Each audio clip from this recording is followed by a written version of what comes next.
And everything, and every stage of life has almost been this strive for independence, and yet the one thing I think God wants in me first is a dependence on Him. Is a complete and total reliance on Him to get me through.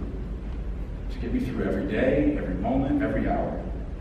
God was looking for a king who would be completely dependent on Him to lead the nation. The problem is, you and I have become dependent on so many other things than God. Maybe you've become dependent on relationships, or money, or status, or a career, or just yourself.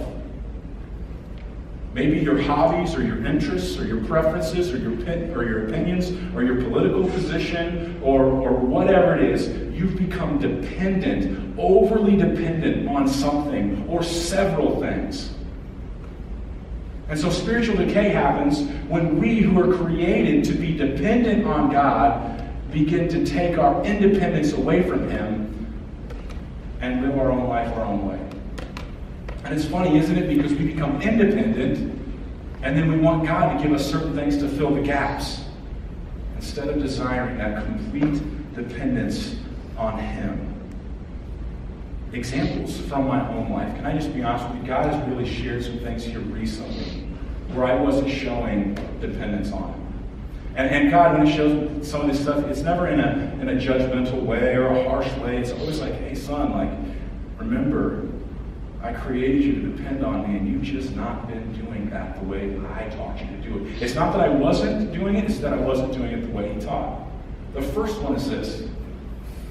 It was in tithing. Right? So I believe firmly, I believe that God sets up this structure in the church and in leadership. Hey, to be a part of the body, it means that you give that first 10% off the top of what you make, and you give it to me. And there's a place in the Bible that's called your first fruits. Right? And talking about money, I'm not scared to, because I think it's one of the greatest false gods in our world today. I think people worship money. That's why they don't like to talk about money. But here, let's talk about it real quick, because I'm just going to confess something in my own life. The way that I was tithing was, instead of giving it as the first fruit at the beginning of the month and saying, God, I depend on you to provide everything else, because that's what the tithe discipline was supposed to be.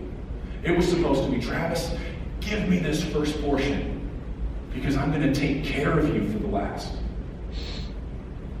So I'd say, God, thank you. That's great advice. That's my first mistake, right? It was advice.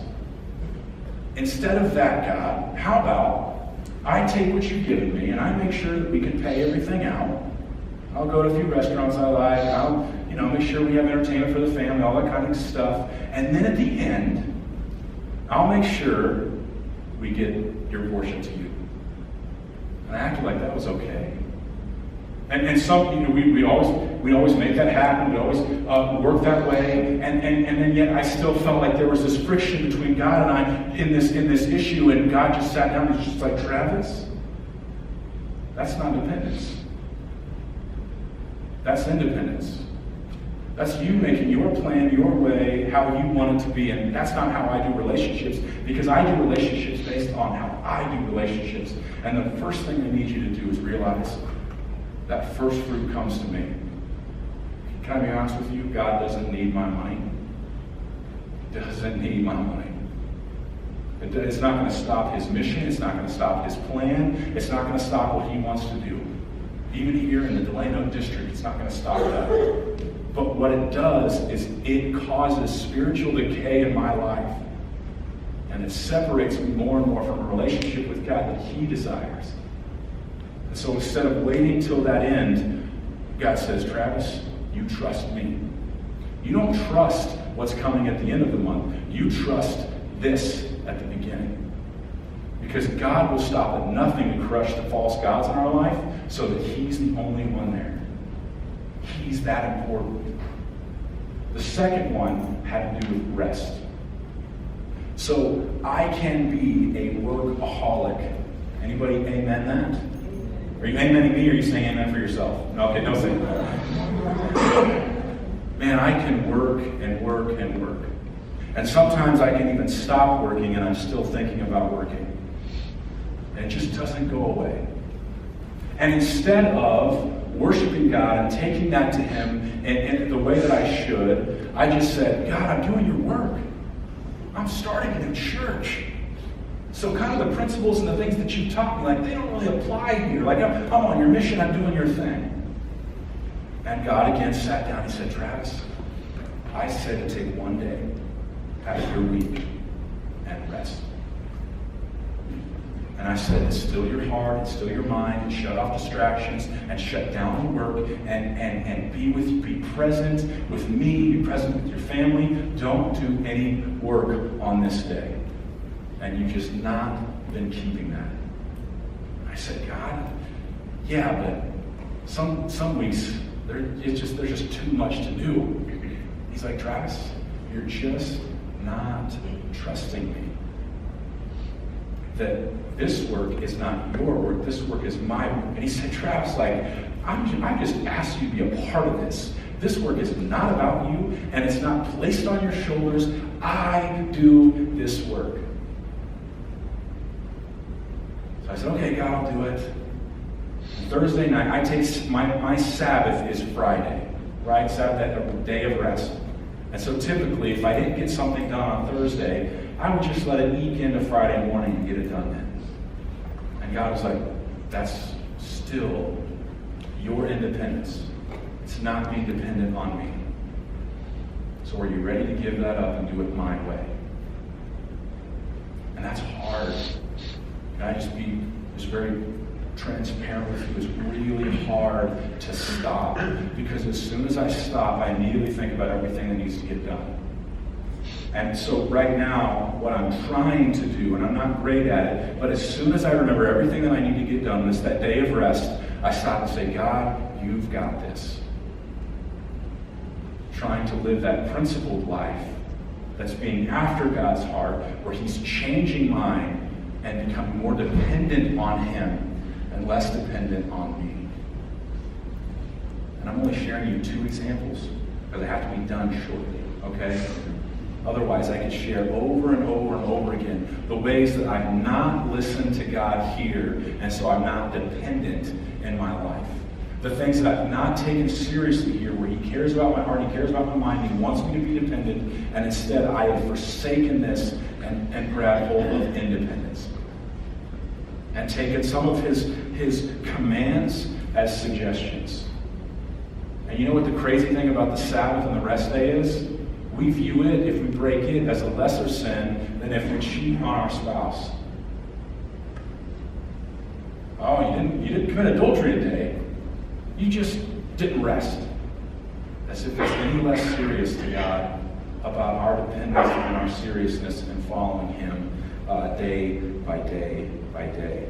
Here's some of the reasons we grab onto these things. Because we don't understand fully our own hearts. Did you know the truth about your heart is you really don't control the things that come into your heart? But you do control the things that your heart fixates on. Think about this for just a second with me. There's going to be some things that come into your mind and your heart that you do not control. They just come into your heart and they come into your mind.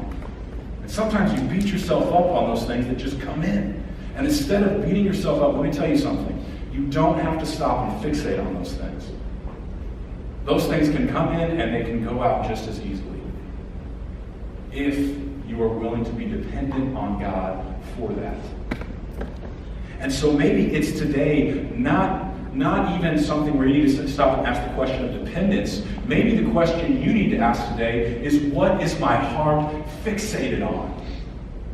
What is it that I'm so focused on inwardly that I can't let go? And so that very thing that you might write down and you might think about right now might be something you need to say and pray persistently. God, let me let go of this.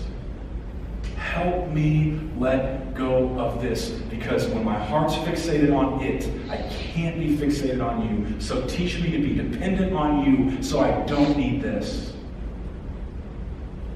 And walk as David did with the Lord in complete dependence. Because remember, the quality God was most looking for in this first section and found in David is that dependency. And he's looking to build that in each one of us. I think honestly, if he sat down with us, he'd probably say to lessen the spiritual decay and to increase the spiritual vibrancy in your life, the one thing you need to do is be dependent on me.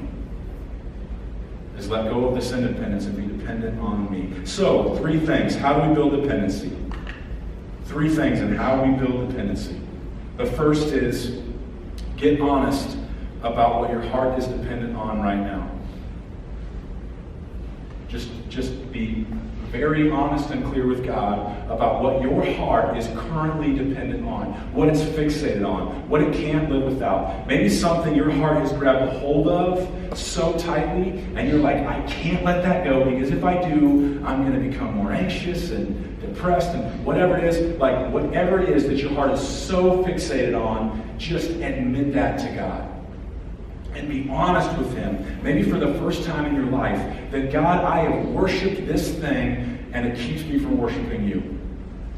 I've fixated on this thing and it keeps me far from you. Look inwardly, just like God did with David. And anything that is not of God in your heart, move it out. Because remember, it came into your heart, it came into your mind, but it can leave just as fast.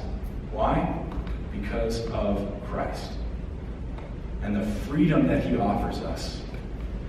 Spiritual decay becomes spiritual vibrancy. The other step in how we build dependency is commit to obeying Jesus even when you don't want to. The truth about obedience is that most times you don't want to obey. That's why obedience is called obedience. And recognize in the first part here where Samuel says, he questions God. He says, how can I go? If Saul hears this, he's going to kill me. Samuel's first fear was the fear of man, not the fear of God. And so he questions God. He kind of has this banter back and forth. Like the Lord says, go, Samuel. And Samuel says, how can I go? Like, I'm going to die if I do this. And the Lord says, listen, this is what my plan is. Now go. And then Samuel finally just obeys, even though in the first moment he didn't want to. So the thing we have to fixate on and settle with is that my obedience to Jesus is always going to conflict with my desire to not want to obey anything He says. And that desire to not want to obey anything He says makes you human, but Jesus makes you new. It's so critical to remember that. He knows what we need more than what we know we need. Right? God knows us better than we know ourselves, and He knows our needs and our desires better than we even know it. And so trusting God leads us to obedience. Dependence on God reminds us that He's with us even when things are difficult. Because the last thing to build dependency is to do hard things that stretch your faith. Sometimes we want to learn dependency without the hard steps. Sometimes we know God's calling us to do something or to step into something. And the reason we say no is because we know how hard it's going to be. And that's the very thing that God's asking you to do to build dependency. He asked Samuel to go visit Jesse, even though he was fearful for his life. He asked David to become king, even though David had experience only of being a shepherd. He asked Paul to plant churches, even though Paul was persecuting churches. He asked Peter to go start churches, even though Peter wanted to hang around with Jewish people only. And he himself comes to earth to do hard things because he was completely dependent on himself. You don't get dependency without the tough steps as well. You don't get dependency on God without doing the hard things that He asks us to do. We even have sayings in our culture, anything worth doing is hard and will require sacrifice. God will never ask you to do anything that you will not need Him for. I mean, here's the thing. God asks us to do incredibly difficult things, but there's never anything that He asks us to do that will not cause us to need Him. We'll always need Him when He asks us to do something. There's a beauty in that. There's an authenticity in that. So as we wind this down, dependency, ask yourself at the heart level, how dependent on God am I really? How much am I looking to Him and obeying Him that is a sign of my dependency on Him? And if I'm not, Where am I dropping the ball? What am I fixating my heart on? And how can I let him guide me to have a heart like his? Those are the questions God puts in front of us today. And here's the encouragement.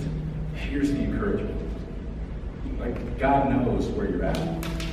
You're not going to surprise him with where you're at. He's not going to jump back and say, man, I don't know what to do now. You become so independent that you can never be dependent on me. He just has to take one small step at a time. Because every small step you take, he takes with you. And dependency begins to build. And a dependent life is one where the Spirit of the Lord rushes upon you. And you have a new reality. It's not a reality of independence, but a reality of the Lord living in you, because you can live no other way. Let's pray. God, we come to you and praise you because you've even made this aware to us. That the thing you desired in David was his dependency on you. And Lord, I don't think that means that we need to go and just get rid of everything and just go with what we have and whatever we have, like you'll just provide. But it does need to flip our world upside down to say that when we wake up and we have air in our lungs, it means that you provided it and we're dependent on you for it. And that when good seasons happen in our life, it doesn't mean that we just conjured up something. It means that you're working something. You're working good for those who love you. And that when storms happen, God, you might be refining something in us. That bad things don't always mean that Satan's after us. It could mean that you're refining something in our lives. And it could mean that we're not dependent on you at all. And you'll stop at nothing to make us dependent. Help us fall in love with Jesus in such a way that we could live our lives in no other way than with him. That every decision and choice and every opinion we have would be filtered through Jesus. Because we stop thinking that we just can think rightly on our own. No, we need you to think rightly. We need you to think about this world. We need you to think about people. We need you to think about us. So, Father, may you be our filter. May you be our personal God, one that we rely on every single day. Meet us where we're at, God. I don't know where people are at this point, but meet us where we're at and help us learn this step of dependency. We love you, God. It's in your Son's name we pray. Amen.